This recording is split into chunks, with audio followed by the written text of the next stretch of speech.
आप सभी का स्वागत है आपके अपने YouTube चैनल में। चलिए देखते हैं क्वेश्चन नंबर 1। राज्य के लिए एक राज्य अवश्य होगा किस अनुच्छेद के अनुसार? ऑप्शन है 151, अनुच्छेद 152, अथवा सी है 153, अथवा डी है 154। सही आंसर होगा 153। चलिए अगला देखते हैं। राज्य की कार्यपालिका शक्तियां राज्यपाल में निहित हैं अनुच्छेद 154 के अनुसार। चलिए अगला क्वेश्चन देखते हैं। राज्यपाल की पदावधि है, ऑप्शन है 5 वर्ष, बी है 4 वर्ष, सी है 3 वर्ष, अथवा डी है राष्ट्रपति के प्रसाद पर्यंत। तो इसका सही आंसर होगा राष्ट्रपति के प्रसाद पर्यंत। इसकी व्याख्या देख लेते हैं। अनुच्छेद 156 के अनुसार राज्यपाल का कार्यकाल पद ग्रहण करने की तारीख से 5 वर्ष का होगा, लेकिन राज्यपाल अपने उत्तराधिकारी के पद ग्रहण करने तक पद पर रहेगा। राज्यपाल को कार्यकाल से पूर्व भी राष्ट्रपति द्वारा हटाया जा सकता है। चलिए अगला क्वेश्चन देखते हैं। अनुच्छेद 157 के अनुसार राज्यपाल पद के लिए न्यूनतम आयु है। ऑप्शन ए है 20 वर्ष, बी है 25, सी 30 वर्ष। इसका करेक्ट आंसर होगा 35 ईयर्स। चलिए अगला क्वेश्चन देखते हैं। Question number 5।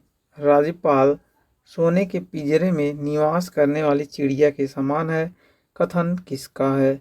ऑप्शन है धर्मवीर, बी श्री प्रकाश, सी है रामलाल, अथवा डी सरोजिनी नायडू। इसका सही आंसर है सरोजिनी नायडू। चलिए अगला क्वेश्चन देखते हैं, बेहद ही इंपॉर्टेंट। 65 वर्षीय पी सत्यशिवम भारत के पहले पूर्व प्रधान न्यायाधीश हैं जिन्हें किसी राज्य का राज्यपाल नियुक्त किया गया। वह राज्य कौन सा था? तो वह राज्य था केरल। चलिए अगला क्वेश्चन देखते हैं। राज्य लोक सेवा आयोग के अध्यक्ष की नियुक्ति की शक्ति किसके पास होती है? ऑप्शन है राष्ट्रपति, बी है मुख्यमंत्री है, सी है राज्यपाल, अथवा डी है उच्च न्यायालय के मुख्य न्यायाधीश। इसका सही आंसर होगा राज्यपाल। चलिए आगे देखते हैं। एक राज्य का राज्यपाल डैश का संपूर्ण हिस्सा होता है, तो इसमें भराएगा राज्य विधानमंडल, यानी कि एक राज्य का राज्यपाल राज्य विधानमंडल का संपूर्ण हिस्सा होगा। ऑप्शन नंबर ए इसका सही है। चलिए अगला देखते हैं। Question number 10। अनुच्छेद 159 में क्या वर्णन है राज्यपाल की? ऑप्शन ए है शपथ, बी है शक्ति, सी वेतन, अथवा ऑप्शन डी कर लीजिए योग्यता। तो इसका करेक्ट आंसर होगा ऑप्शन सी, ऑप्शन ए शपथ। अनुच्छेद 159 में वर्णन है राज्यपाल के शपथ का, और जो शपथ है यह उच्च न्यायालय का मुख्य न्यायाधीश दिलवाता है राज्यपाल को शपथ। चलिए आगे बढ़ते हैं।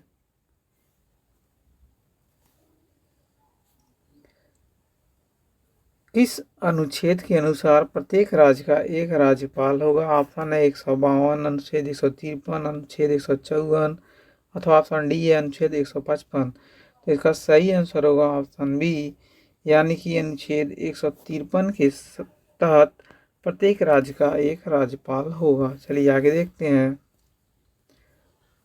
राज्यपाल की नियुक्ति किसके द्वारा की जाती है? ऑप्शन ए है राष्ट्रपति, बी है प्रधानमंत्री, सी है सर्वोच्च न्यायालय के मुख्य न्यायाधीश, अथवा डी है मुख्यमंत्री। तो सही आंसर होगा ऑप्शन ए राष्ट्रपति।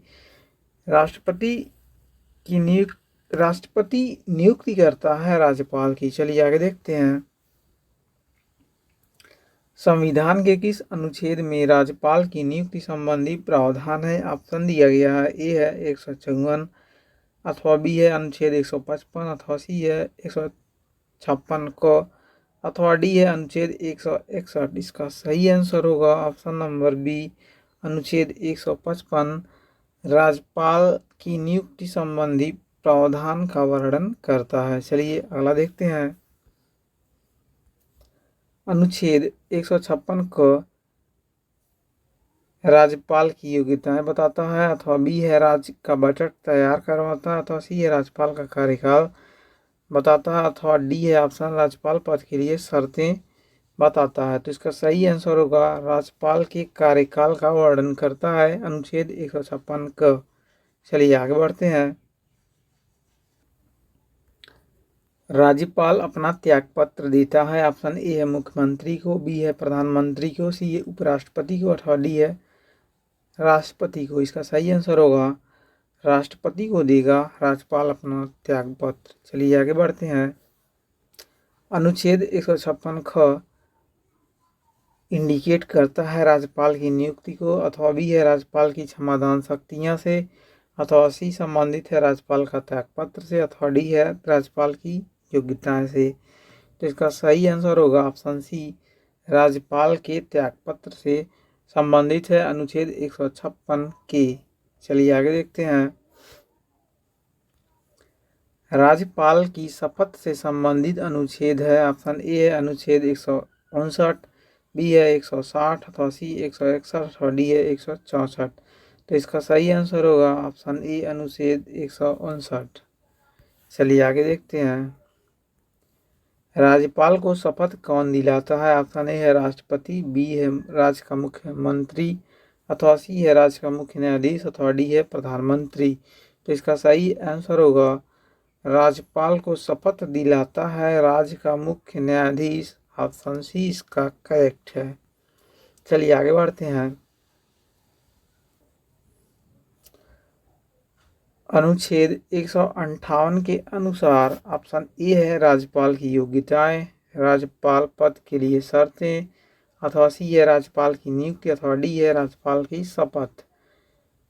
तो अनुच्छेद 158 में वर्णित है राज्यपाल पद के लिए शर्तें, इसलिए ऑप्शन बी इसका करेक्ट होगा। चलिए आगे देखते हैं।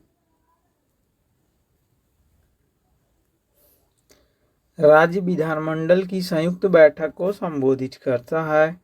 कौन करता है। ऑप्शन ए है राष्ट्रपति, बी है राज्यपाल, सी है मुख्यमंत्री, डी है मुख्य सचिव। तो इसका सही आंसर होगा ऑप्शन नंबर बी राज्यपाल राज्य विधानमंडल की संयुक्त बैठक को संबोधित करता है। चलिए आगे बढ़ते हैं। चलिए देखते हैं अनुच्छेद 159 में क्या वर्णन है राज्यपाल की। ऑप्शन है शपथ, शक्ति, अथवा वेतन। सही आंसर होगा शपथ है अनुच्छेद 159 में वर्णन। चलिए आगे देखते हैं। किस आयोग ने राज्यपाल पद की समाप्ति की अनुशंसा की है। ऑप्शन ए है प्रशासनिक सुधार आयोग, बी है सरकारिया आयोग, अथवा सी है संविधान समीक्षा आयोग, अथवा ऑप्शन डी है राजमन्नार आयोग। तो इसका सही आंसर होगा राजमन्नार आयोग राज्यपाल पद की समाप्ति की अनुशंसा करता है। चलिए आगे देखते हैं। किस राज्यपाल के समय राजस्थान में राष्ट्रपति शासन लागू किया गया था। ऑप्शन दिया गया है। ऑप्शन ए है गुरुमुख निहाल सिंह, बी है संपूर्णानंद, सी है वसंतराव पाटिल, और डी है बलिराम भगत। तो इसका सही आंसर होगा संपूर्णानंद। संपूर्णानंद के शासनकाल में राष्ट्रपति शासन लागू किया गया था राजस्थान राज्य में। चलिए आगे बढ़ते हैं।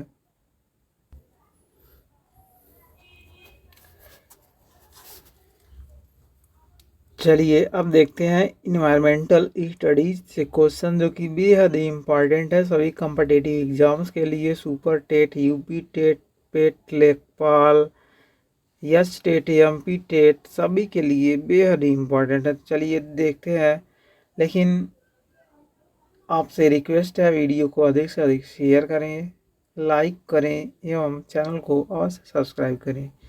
चलिए देखते हैं question number 1। Green house gas protocol क्या है। ऑप्शन ए है यह सरकार एवं व्यवसाय को नेतृत्व देने वाले व्यक्तियों के लिए ग्रीन हाउस गैस उत्सर्जन को समझने, परिमाण निर्धारित करने एवं प्रबंधन हेतु एक अंतर्राष्ट्रीय लेखाकरण समाधान है।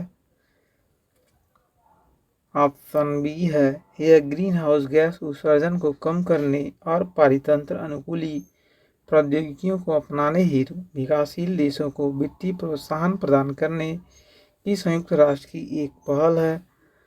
अथवा ऑप्शन सी है, यह वर्ष 2022 तक ग्रीन हाउस गैस उत्सर्जन को एक विनिर्दिष्ट स्तर तक कम करने हेतु संयुक्त राष्ट्र के सभी सदस्य देशों द्वारा अनुसमर्थित एक अंतर सरकारी समझौता है। अथवा डी है, यह विश्व बैंक द्वारा पोषित बहुपक्षीय REDD+ पहलों में से एक है। तो इसका सही आंसर होगा option number A, green house gas protocol सरकार एवं व्यवसाय को नेतृत्व देने वाले व्यक्तियों के लिए ग्रीन हाउस गैस उत्सर्जन को समझने, परिमाण निर्धारित करने एवं प्रबंधन हेतु एक अंतर्राष्ट्रीय लेखाकरण समाधान है। चलिए अगला क्वेश्चन देखते हैं। पर्यावरण व पारिस्थितिकी का जैविक घटक क्या है? ऑप्शन है मृदा, बी है जल, सी है वायु, डी है ऑप्शन वनस्पति। तो वनस्पति इसका सही आंसर होगा। चलिए अगला देखते हैं। पर्यावरण एवं पारिस्थितिकी का भौतिक घटक क्या है? ऑप्शन ए है जंतु है, बी है वनस्पति है, सी प्रवाहित जल है, अथवा डी है पारिस्थितिकी। तो इसका सही आंसर होगा प्रवाहित जल पर्यावरण एवं पारिस्थितिकी का भौतिक घटक है, जबकि जंतु वनस्पति ये सब जैविक घटक हैं। चलिए आगे देखते हैं। जीवों तथा पर्यावरण के पारस्परिक संबंधों का अध्ययन क्या कहलाता है? ऑप्शन है जीवन विज्ञान, बी है जैव भूगोल, अथवा सी भौतिकी, अथवा डी है पारिस्थितिकी। तो इसका सही आंसर होगा पारिस्थितिकी। जीवों तथा पर्यावरण के पारस्परिक संबंधों का अध्ययन कहलाता है। चलिए आगे देखते हैं। इकोलॉजी यानी कि पारिस्थितिकी शब्द का सर्वप्रथम प्रयोग किया था ओडम ने, बी ऑप्शन है टांसले ने, सी है टेलर ने, अथवा डी है डार्विन ने। इसका सही आंसर होगा टांसले ने किया था इकोलॉजी शब्द का सबसे पहले प्रयोग। चलिए आगे देखते हैं। वन के पारिस्थितिक तंत्र के कवक को किस समूह में सम्मिलित किया जाता है? ऑप्शन ए है उत्पादक, बी है उपभोक्ता, सी है द्वितीयक उपभोक्ता, डी है अपघटनकर्ता। इसलिए ऑप्शन डी सही होगा अपघटनकर्ता। कवक अपघटनकर्ता की श्रेणी में आते हैं क्योंकि यह अपशिष्ट पदार्थों को नष्ट करते हैं, मिट्टी में मिलाते हैं। चलिए अगला क्वेश्चन देखते हैं। जलवायु परिवर्तन से सर्वाधिक प्रभावित होने वाले देशों की सहायतार्थ किसे बनाया गया है? ऑप्शन ए है ग्रीन क्लाइमेट फंड, अथवा बी है क्लाइमेट रिलीफ फंड, अथवा सी है ग्रीन बैंक, अथवा डी है वर्ल्ड ग्रीन फंड। तो इसका सही आंसर होगा option number A, green climate fund है। ग्रीन क्लाइमेट फंड है जलवायु परिवर्तन से सर्वाधिक प्रभावित होने वाले देशों के सहायतार्थ इसे बनाया गया है। चलिए अगला देखते हैं। वनों को नष्ट करने का कुप्रभाव क्या पड़ता है? ऑप्शन है मृदा अपरदन पर, बी है खरपतवार नियंत्रण पर, अथवा सी है सूर्य के प्रकाश पर, अथवा डी है चारागाहों की वृद्धि पर। तो इसका सही आंसर होगा मृदा अपरदन पर। अगर वनों की कटाई अधिक से अधिक होगी तो मृदा अपरदन बढ़ेगा, यानी कि मिट्टी का कटान अधिक होगा। चलिए अगला देखते हैं। पहाड़ों पर काफी नमी व जल होता है, काफी नमी व जल होता है, फिर भी यहाँ मरुद्भिद क्यों होते हैं? क्वेश्चन है पहाड़ों पर काफी नमी व जल होता है, फिर भी यहाँ मरुद्भिद क्यों होते हैं? मरुद्भिद देखिए क्या होता है, वे प्लांट जो मरुस्थल में पाए जाते हैं। ऑप्शन ए है पहाड़ों पर जल बर्फ में बदल जाता है, ऑप्शन बी है ढलानों के कारण पानी बह जाता है और पौधों द्वारा उपयोग में नहीं लाया जाता है, ऑप्शन सी है पहाड़ों की चट्टानें जल अवशोषित नहीं कर पाती हैं, अथवा डी उपयुक्त में से कोई नहीं। तो इसका सही आंसर होगा ढलानों के कारण पानी बह जाता है और पौधों द्वारा उपयोग में नहीं लाया जाता है। चलिए आगे देखते हैं। प्राकृतिक पारिस्थितिकी तंत्र का उदाहरण क्या है? ऑप्शन ए है खेत, बी है बांध, सी है झील अथवा डी है पार्क। तो इसका सही आंसर होगा ऑप्शन सी, झील प्राकृतिक पारिस्थितिकी तंत्र का उदाहरण है। चलिए आगे देखते हैं। चलिए देखते हैं आज के सेशन का अगला स्टेप जो कि रिलेटेड है ईवीएस यानी कि इन्वायरमेंटल स्टडीज से। सुपर टेट लेखपाल पेट सभी के लिए बेहद ही इम्पोर्टेंट है। देखते हैं क्वेश्चन नंबर 1, निम्नलिखित में से किसी वर्गीकी का पितामह कहा जाता है? ऑप्शन ए है एंगलर, बी है अरस्तुत, सी है लिनियस अथवा डी है थियोफ्रेस्टस। तो इसका सही आंसर होगा लिनियस। कैरोलस लिनियस को वर्गीकी का पितामह कहा जाता है। चलिए अगला देखते हैं।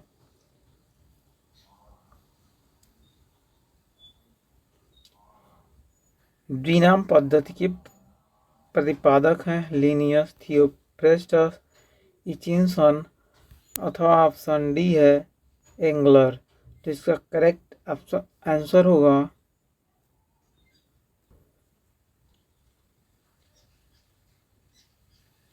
इसका करेक्ट आंसर होगा लिनियस। कैरोलस लिनियस द्विनाम पद्धति के हैं प्रतिपादक। चलिए अगला क्वेश्चन देखते हैं। वर्गीकरण का प्राकृतिक सिस्टम किस वनस्पति विज्ञान के प्रस्तुत किया था? वर्गीकरण का प्राकृतिक सिस्टम, चलिए देखते हैं वर्गीकरण का प्राकृतिक सिस्टम किस वनस्पति विज्ञानी ने प्रस्तुत किया था? ऑप्शन ए है भारतीय, बी है जर्मन, सी है स्वीडिश अथवा डी है ब्रिटिश। तो इसका सही आंसर होगा स्वीडिश। स्वीडिश थे प्राकृतिक सिस्टम वनस्पति विज्ञानी। चलिए अगला क्वेश्चन देखते हैं। अगला क्वेश्चन है पुष्पी पादपों को रखा गया है क्रिप्टोगैम्स में, बी है फेनेरोगैम्स या फिर सी ब्रायोफाइटा अथवा डी है टेरिडोफाइट्स। तो इसका सही आंसर होगा फेनेरोगैम्स में रखा गया है। फेनेरोगैम्स में रखा गया है पुष्पी पादपों को। चलिए आगे देखते हैं। अपुष्पी पादपों को रखा गया है। ऑप्शन ए है क्रिप्टोगैम्स, बी है फेनेरोगैम्स, सी है ब्रायोफाइट्स अथवा डी है टेरिडोफाइट्स। तो इसका सही आंसर होगा क्रिप्टोगैम्स में रखा गया है अपुष्पी पादपों को। चलिए आगे देखते हैं। वर्गीकरण की आधारीय इकाई है। ऑप्शन ए है जीनस, बी है फैमिली अथवा सी है स्पीशीज अथवा डी है आर्डर। तो इसका सही आंसर होगा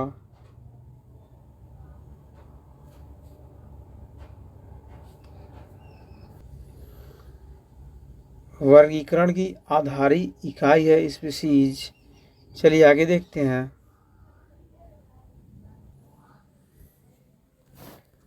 चलिए देखते हैं क्वेश्चन 7, हाइड्रोफाइट्स होते हैं। ऑप्शन ए है समुद्री जीव, बी है जलीय पौधे अथवा सी है पादप रोग अथवा ऑप्शन डी है जड़ विहीन पौधा। तो इसका सही आंसर होगा जलीय पौधे हाइड्रोफाइट्स के अंतर्गत आते हैं। चलिए देखते हैं द्विनाम पद्धति का अभिप्राय है पौधों के नामों को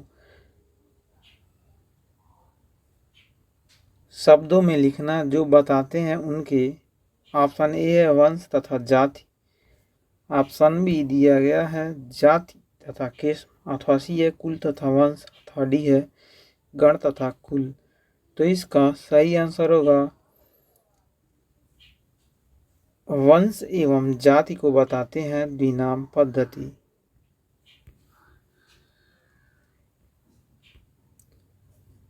चलिए अगला क्वेश्चन देखते हैं। जिन पौधों पर बीज बनते हैं किंतु पुष्प नहीं लगते हैं कहलाते हैं।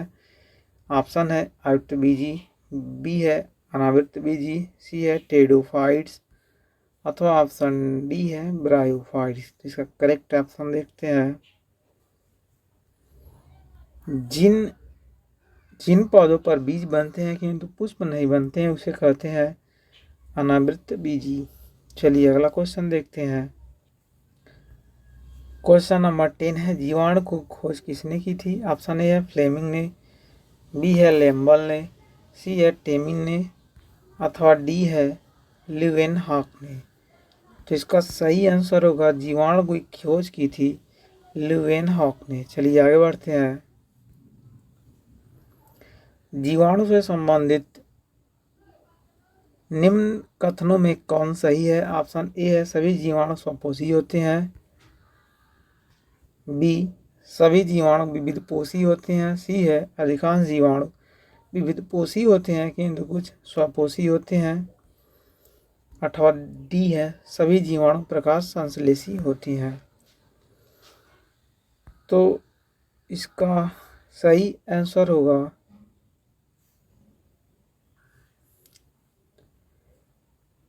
अधिकांश जीवाणु विविधपोषी होते हैं किंतु कुछ स्वपोषी होती हैं। चलिए आगे देखते हैं।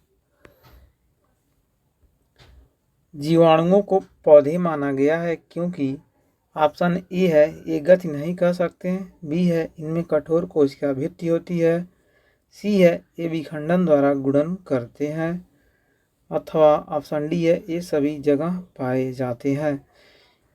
तो इसका सही आंसर होगा ऑप्शन नंबर बी, यानी कि इनमें कठोर कोशिका भित्ति होती है। यह जीवाणुओं को पौधों से संबंधित करता है। ये था हमारा आज का आखिरी क्वेश्चन। आपको ये सेशन कैसा लगा हमें जरूर कमेंट करें। साथ ही साथ वीडियो को लाइक शेयर एवं चैनल को और सब्सक्राइब करें। धन्यवाद।